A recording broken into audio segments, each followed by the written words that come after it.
Walking into Couture, Tasha felt the weight of countless eyes tracking her every move. As a senior White House advisor, she was no stranger to scrutiny. Yet, something about this upscale boutique made her shoulders tense. Her fingers brushed against silk and chiffon as she searched for the perfect dress for next week's diplomatic summit. The security guard's gaze, sharp and unyielding, burned into her back.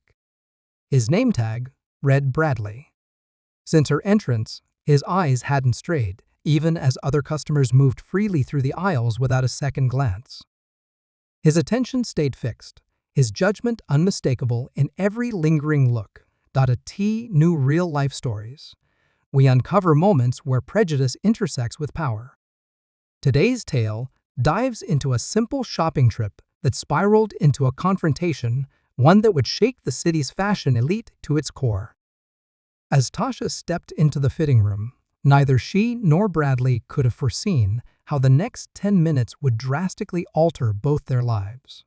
Behind luxury's closed doors, elite boutique security guards' fatal mistake at Tasha glided between racks of designer gowns, her fingertips trailing over beaded silk and smooth velvet. Each piece she selected symbolized more than just fashion. They were armor for the diplomatic battles ahead. Her life, a series of shattered glass ceilings, had taught her the power of presentation. Yet, with each choice, Bradley's looming presence became more oppressive, his footsteps mirroring hers like an unwelcome shadow. "The emerald silk would suit you perfectly," a sales associate said warmly, holding up a stunning gown that shimmered in the afternoon light. But Bradley's scowl shattered the moment, his radio crackling unnecessarily loud in the otherwise hushed boutique. The associate's smile faltered, her gaze flickering between Tasha and the guard, before she quietly withdrew. Tasha squared her shoulders, determined not to let his silent judgment steal her dignity. She'd handled countless high-stakes negotiations and wouldn't allow this man's assumptions to derail her day. The fitting room mirror reflected more than her appearance. It captured the burden of expectations she'd carried throughout her career. Every milestone, every accolade, had come under a scrutiny her white counterparts never experienced. As she slipped into a midnight blue sheath dress, voices drifted through the curtain. "Watch that one carefully," Bradley muttered to another guard. "Something's not right about her. Been here too long, eyeing the expensive stuff." Tasha's hands trembled as she buttoned the dress, but her resolve only hardened. The familiar sting of indignation flared in her chest. She'd faced discrimination before and had always turned it into fuel for change.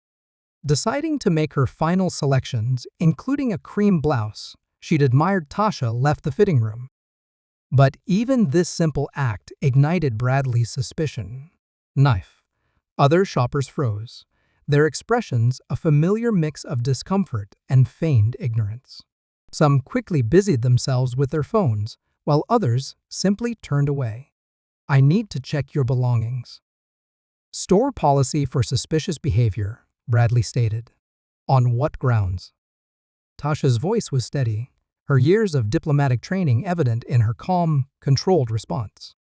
She had long since learned that showing anger only served to validate their biases. "I'm simply shopping like everyone else here." Bradley's jaw tightened, his face hardening at her composed defiance. "We've been watching you.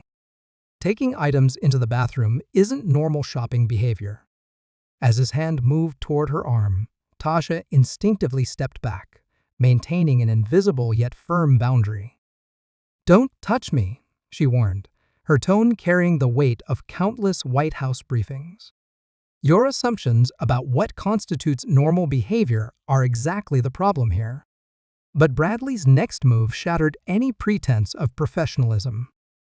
His fingers gripped the lapel of her blazer, tugging it forcibly. "Standard procedure," he growled, but his actions carried an air of something far more sinister. The fabric strained under his grip as Tasha stood her ground, her heart pounding beneath her calm exterior. "Remove your hands." Immediately, she commanded, her voice slicing through the tense atmosphere. The murmurs among other customers grew louder. A few raised their phones, recording the scene. A young woman hesitated, stepping forward before retreating, torn between helping and avoiding involvement. The store manager burst out of his office, his face pale as he took in the escalating scene. "Bradley, what are you doing?" he demanded. But the intervention came too late. The damage had already been done. Tasha, unshaken, reached for her phone. Her hands were steady now. A text from her assistant confirmed what she already suspected. The boutique's doors swung open, revealing her Secret Service detail. Power revealed, Secret Service agents storm elite fashion, boutiquier team of agents in impeccably tailored suits strode in, their shoes clicking sharply against the marble floor. The sound reverberated through the now silent store. Bradley's face contorted as the weight of his actions sank in. He had just attempted to strip search a senior White House official. The manager stammered, his apologies tumbling out in incoherent fragments, but Tasha raised a hand to silence him. "This isn't about me," she declared, her voice resonating with authority. "This is about every person who has been profiled, humiliated, and denied their dignity in spaces like this. Every woman who's been made to feel she doesn't belong. Every shopper who's been followed, every customer whose presence has been questioned." She scanned the room, her gaze locking with a crowd of silent onlookers. Change doesn't come from above. It comes from moments like this, when we refuse to let prejudice go unchallenged. Justice in Fashion: How Social Media Exposed Systemic Retail Discrimination Within Hours. Videos of the incident flooded social media.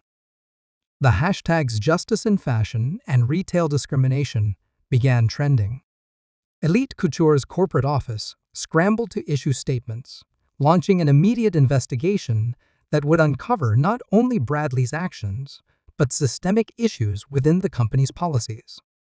A pattern of discriminatory behavior extended far beyond Bradley. Security footage revealed selective enforcement, with minority customers disproportionately scrutinized. Bradley's termination was swift, but Tasha made sure the story didn't end there. Using her platform, she advocated for mandatory bias training across the retail industry, collaborating with civil rights organizations to create comprehensive guidelines for security personnel. What began as one woman's humiliation became a nationwide movement for systemic change. The incident turned into a case study in retail discrimination, discussed in boardrooms and training sessions across the country. In the weeks that followed, Tasha returned to the boutique. This time, the atmosphere had shifted. New security guards greeted her with respectful nods, their training evident in their professionalism. The emerald silk dress still hung on display, but now it carried a deeper meaning, a symbol of transformation. It wasn't just a beautiful gown. It was a reminder that dignity and justice often speak louder than words. As Tasha browsed the racks, a young black woman approached her, speaking softly. "I saw the video," she whispered. "Thank you for standing up. It happens so often, but no one ever believes us." Tasha squeezed the woman's hand, memories of every slight, every suspicious glance, and every wrongful accusation flashing through her mind. "Change happens one moment at a time," Tasha replied, her voice resolute. "We just have to be brave enough to seize those moments when they come." Victory in Silk: How One Woman's Stand Transformed 50 Major Retailers 6 months after that pivotal afternoon at Elite Couture. Tasha stood at a podium addressing retail executives from across the nation. The emerald silk dress she wore, the very same one, sparkled under the conference lights as she shared her story. But this time she wasn't recounting one incident. She was championing a new era of inclusive shopping experiences. Over 50 major retailers had adopted her proposed training programs, transforming their policies to create a more equitable environment for all. As Tasha stepped off the stage, a young security officer approached her, hesitating for a moment before speaking. "Your experience changed how I do my job," she admitted. "Now, I question my assumptions before I question our customers." Tasha smiled, her conviction unwavering. "That's the power of standing up for what's right," she said. "It creates ripples that touch countless lives.